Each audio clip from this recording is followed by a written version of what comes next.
Hi YouTube friends, it's Hilla Skrilla, and we're here for another episode of Hilla Skrilla Pigs Out. Okay, so let's open up the box. We're still doing the Fiesta box. And the next thing on the list is Blood Orange Candy by GoOrganics. Okay, so here it is.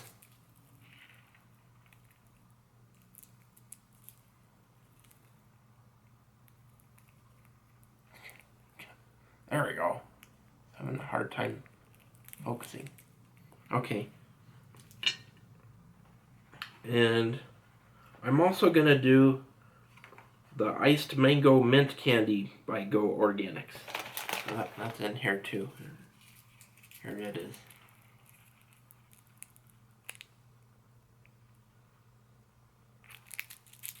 Okay. So, for the Blood Orange Candy, it says, "Is it possible to take citrus goodness to a new level? Gluten-free, dairy-free, and 100% organic? We say, yes, you can, D." Yes, you can, D.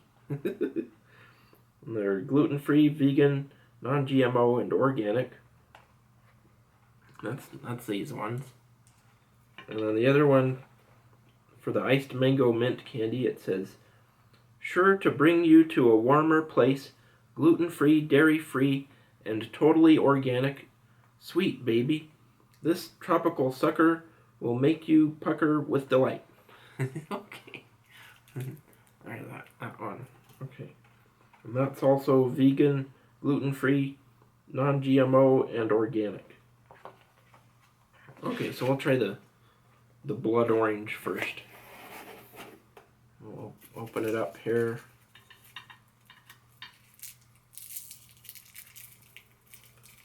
So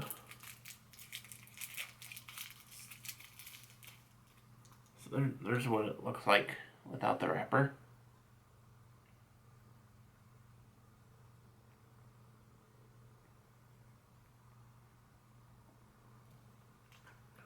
Okay, and let's see if it says anything on the package here. It's real small.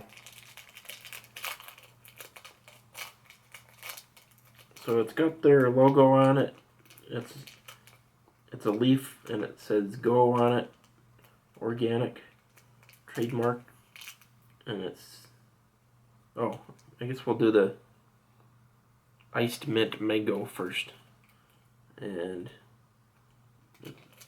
on here it just says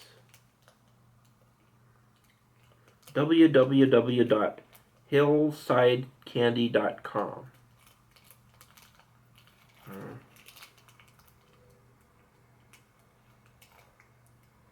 Yeah, and so the ingredients for the iced mango is the iced mango mint is organic evaporated cane juice, organic brown rice syrup, citric acid, natural mint flavor, and natural mango flavor. Actually, I think I'm gonna save this for last because I think the mint is probably gonna have a strong flavor. So we'll open up the blood orange first. The mint will probably ruin my palate for this one. So here's the blood orange. It almost looks the same color.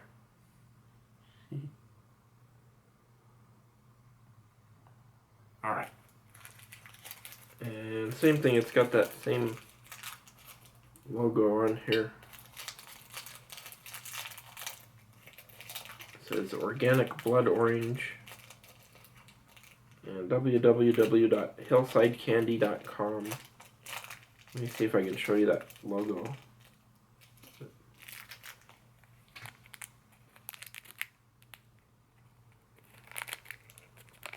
Can you see it? Okay. Alright.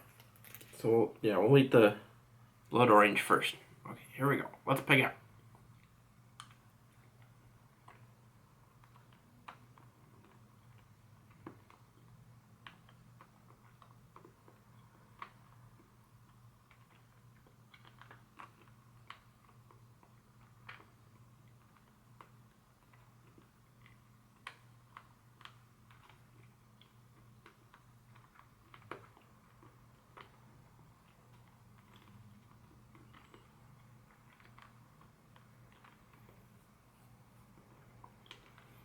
That's good. You know, it kind of reminds me of when I was little. I used to get those orange slice candies. They're kind of like a giant gumdrop shaped like an orange slice. They're real chewy and they've got the sugar coating on the outside.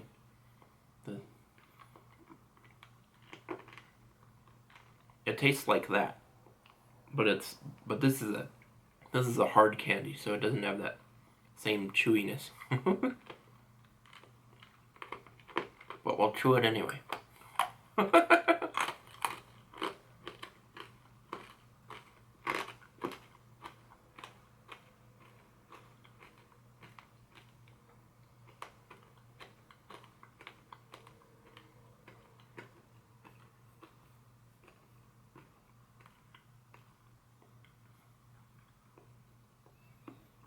Okay, yeah, that was good. Good candy. It's got a nice, good size to it too. I like the size of it. Okay, so that was orange, and once again, this is iced mint mango. Okay, there's the blue wrapper. Okay, let's pick out.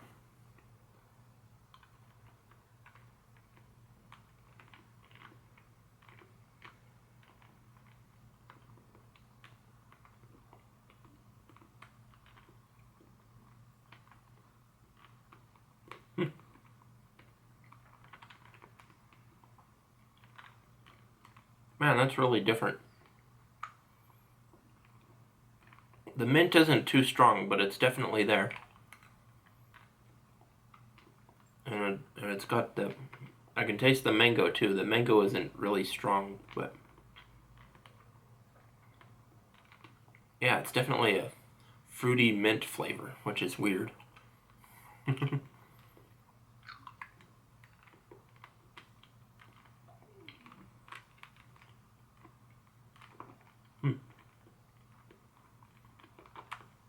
Pretty good. I don't know if I'd want it all the time. It's kind of something you gotta be in the mood for, I guess.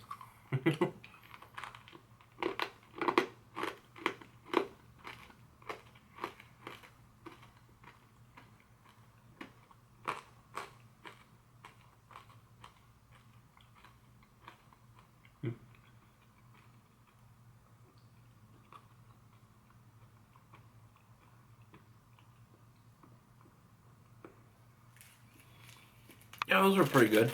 I like the blood orange better. It gave me a nostalgic feeling when I was remembering those orange slices from my childhood. I might have to go buy some of those now. I love those things. Okay. And this was kind of weird, but it was still good. It had good flavor. All right. So we got a bonus special for you today. Back in '93 when Jurassic Park came out, I also bought this model, the Dilophosaurus, the spitter. So it's over 13 inches long, over 5 inches high. Super detailed model kit. And it shows you pictures of what it'll look like when you're done.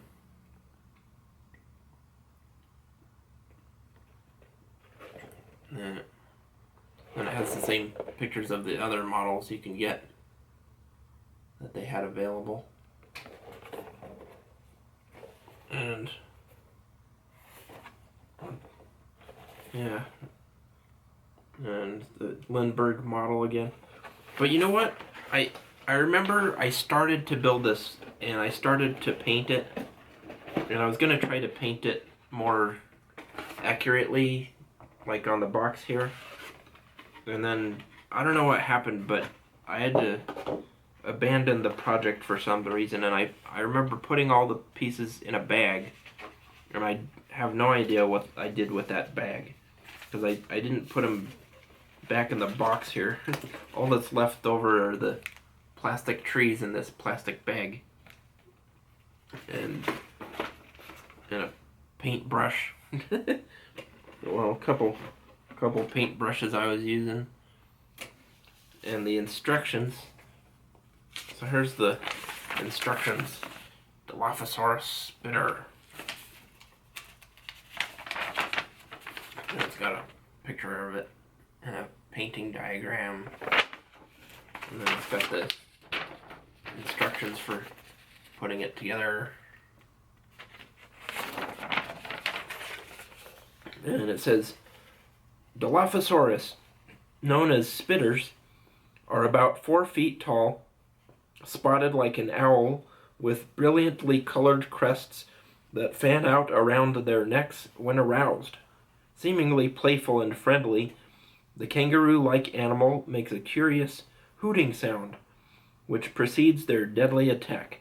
They kill by spitting on their victim from as far away as 20 feet, with lethal, paralyzing venom which blinds and paralyzes their prey. I wonder if that's true. I wonder if they figured all that out from the fossils that they found, or if they just made that up for the movie. Who knows how they really behaved, right? But okay, and then it's got the same toys that are available from Lindbergh.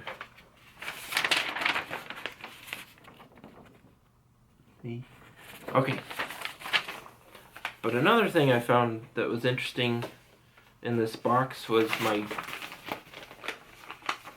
model instructions for 1994 Ford Explorer. The Ford Explorers that they used in the Jurassic Park movie were actually the 1993 model. But I remember I built this model and I was gonna paint it to look like the ones in the Jurassic Park movie. But I don't know, I never did. I remember I ended up just painting it like the instructions said. I didn't paint it like the Jurassic Park movie. But I think at the same time they did have the same model, well, for the 1994 Ford Explorer available with the decals and everything for the Jurassic Park movie. I don't know why I didn't get that though. But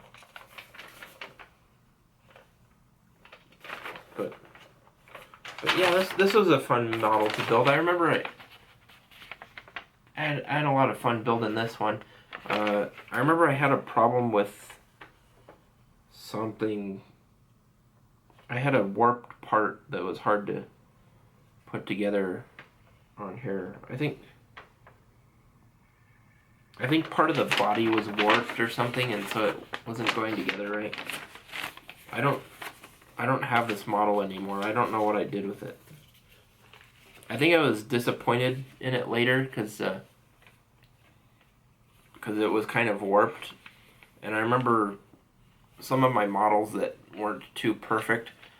Me and my friends would use firecrackers and blow them up at 4th of July and stuff.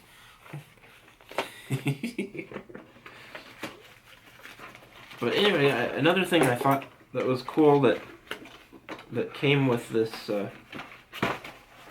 model, I think it came with this model anyway, was this neat little poster. Yeah, it came with this model, and has some neat, interesting facts about dinosaurs and stuff. So here, I'll read it to you.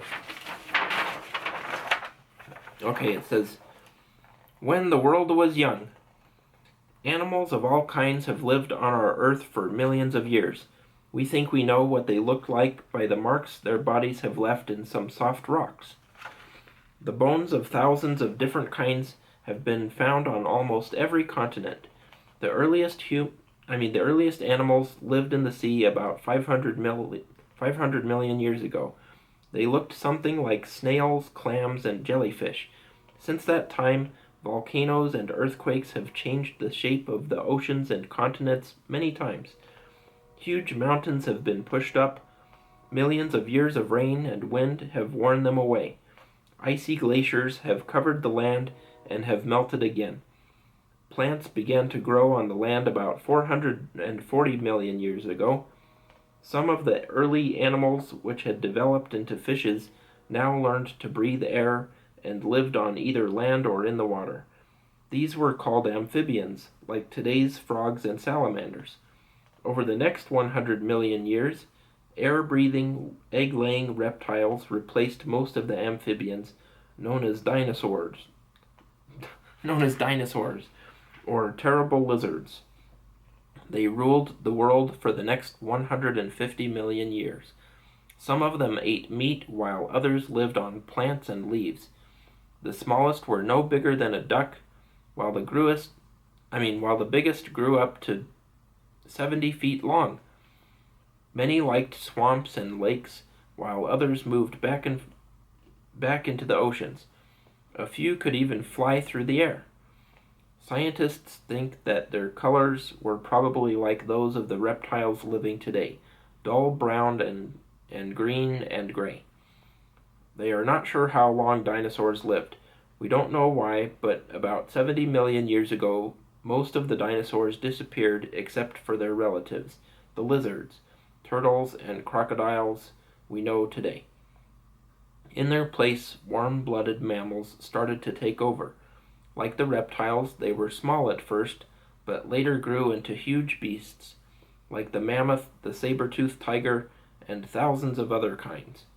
The first primates, animals which knew how to use their fingers for climbing and picking up food, lived about 70 million years ago. Today's people, gorillas and chimpanzees, are all primates, but what makes us different from the monkeys is the size of our brain, with which we can think and learn. The large-brained human called Homo sapiens has lived on Earth for only about 250,000 years. This chart, which you can hang on your wall, shows a time span of 280 million years, from early dinosaurs like Lycaenopods to Neanderthal, a Homo sapiens who lived up to about 35,000 years ago. Think about how old our Earth is and how the land and animals and plants have changed in these millions of years. Earthquakes, tidal waves, and erupting volcanoes are proof that these changes are still going on today. Wouldn't you like to know what the world of the future will look like? Okay, so it's got the Paleozoic era, and it's 280 to 225 million years ago. The Permian period, and it's got a lepidodendron, an early tree of the Permian period. It grew up to 130 feet high. From this and other trees of an even earlier time came the material from which the coal we use today was formed.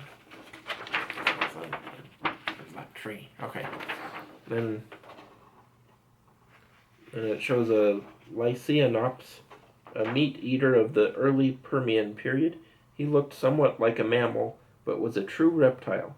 His brain was small, and there were no ears on the outside of his head. His legs were long and built for speed, but he had no kneecap. So you couldn't shoot him in the kneecaps if you were a gangster, and he owed you money. Because he doesn't have any. And then the Lystrosaurus. Bones of this animal have been found in South Africa and also on the Antarctic continent 400 miles from the South Pole. This shows that the two continents may have been connected during the Permian period. Living during a time when the weather was cool, he may have had a way of keeping his blood warm. This is something other reptiles cannot do, and Lystrosaurus may have been one of the early ancestors of the mammals.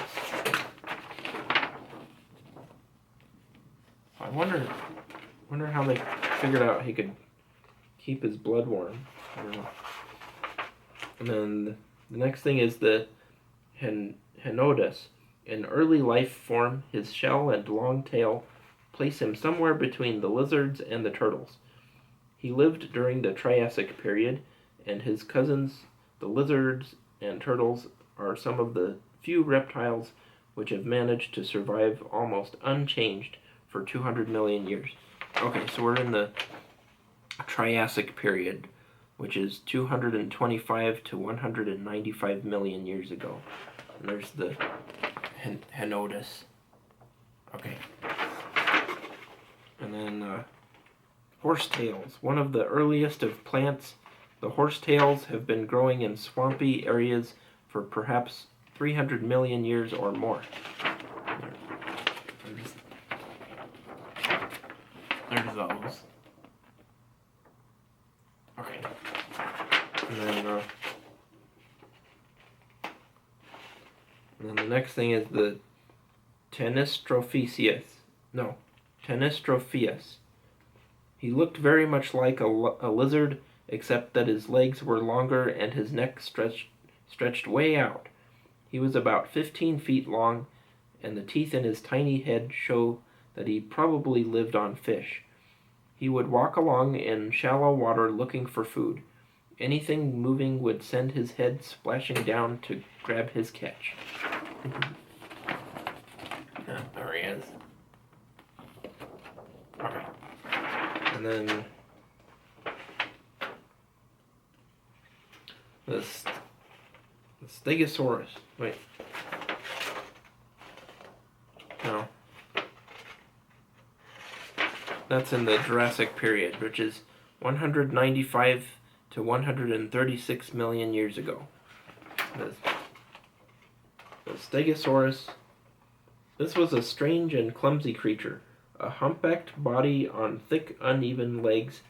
Its tiny head carried close to the ground. It lumbered slowly along, searching for low-growing plants. The end of its long tail had some sharp spines sticking up.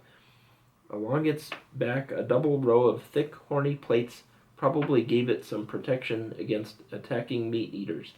His brain was so small that he needed a second one in the rear to work his legs. His brain was so small. Oh, I read that already. Even that didn't seem enough, because he died out long before the rest of the large dinosaurs. So this guy had two brains, one to work the front and one to work the back. That's funny. Okay. And then okay, so then the Williamsonia, a member of the cycad family. This tree grew everywhere in the warm and humid weather of the Jurassic period. That's this one. Okay. And then the Cycadella. Cycadella. A low-growing tree which has survived for millions of years to the present day with very little change.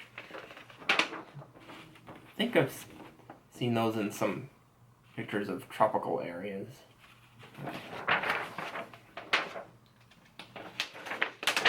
And then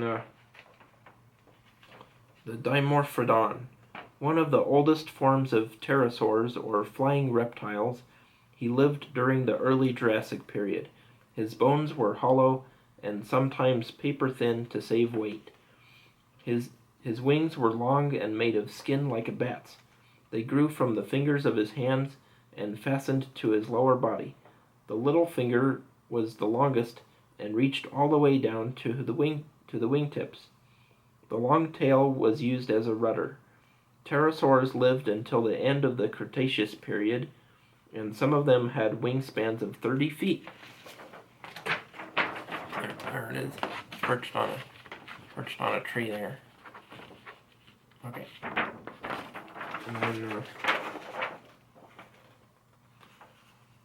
And then the next is the Cretaceous period, 136 to 65 million years ago. And we've got the Hypsilophodon, one of the few dinosaurs with flexible toes. He was able to climb trees to reach some of his food and to escape from his enemies. the giant meat eaters. On the ground, he walked upright on his hind legs. Oh, that's this one climbing on this tree stump here.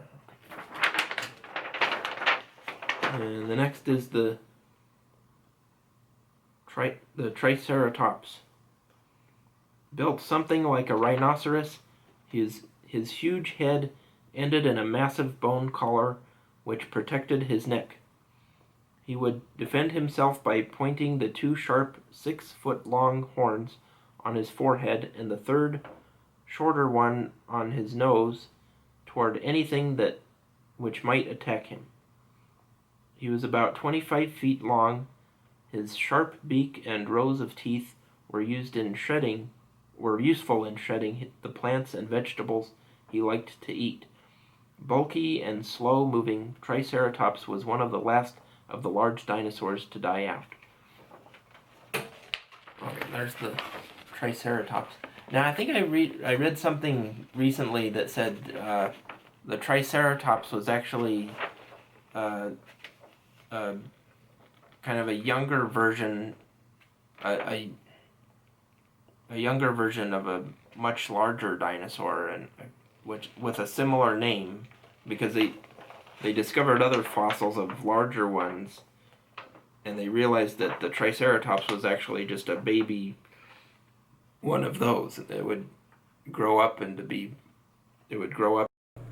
the larger dinosaur, or maybe it was the other way around. I can't remember, but there's that Triceratops. Okay, and then the one we've all been waiting for, the Tyrannosaurus Rex, the king of the dinosaurs, was a fierce meat-eating monster who would attack and eat any animal he could catch. He walked on his powerful hind legs, balancing with the long, massive tail. His forelegs were almost useless and very small. His gigantic jaws, with their rows of 6-inch razor-sharp teeth, could tear the toughest meat and hide. He grew up to 50 feet long and carried his bulky head 20 feet above the ground. He lived toward the end of the age of dinosaurs late in the Cretaceous period. There he is. Okay. And then, okay, so then we're in the, okay, so that was the end of the Cretaceous period, I'm sorry. And then there's the Tertiary period, which is 65 to 3 million years ago, which is part of the Cenozoic era. Oh, and I forgot, the Cretaceous period, the Jurassic period, and the Triassic period were all part of the Mesozoic era. Okay. So then, right now we're in the Cenozoic era, which is the Quaternary period, which is 3 million years ago to the present. And so it shows the Homo erectus. Wait a minute. Never mind. Okay, so Homo erectus. This was the last of the human-like primates to die out. Their brain size was larger than that of the apes, but not as large as Homo sapiens. They hunted in groups using clubs and rocks. They may also have known the use of fire and how to build shelters against the cold. Remains of Homo erectus have been found in Europe, China, Java, and Africa. Here it shows a picture of Homo erectus. Okay.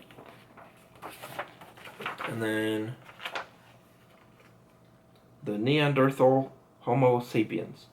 The early primates developed in a number of different ways. Some became the monkeys and apes we know today, while others became more human-like in the way they looked and used simple tools. Homo sapiens survived because of his large brain. The people living today, more than 4 billion of us, all belong to the species Homo sapiens. Neanderthal was an early Homo sapiens who lived from 100,000 to about 35,000 years ago. They learned to hunt even the largest beasts like the woolly mammoth with their flint-tipped spears. They knew how to prepare furs for clothing by scraping them with flint tools. They knew the use of fire and lived in caves. Okay. Oops. There's a picture of the Homo sapien Neanderthals, which no longer exist, but they did interbreed a little bit with modern day Homo sapiens, so some people do have traces of Neanderthal DNA in their bodies, but it's pretty rare, I think. Okay, so that poster was kind of neat. Pretty cool. All right, but that's it for today's episode. I hope you enjoyed it, and we'll talk to you later. Bye bye.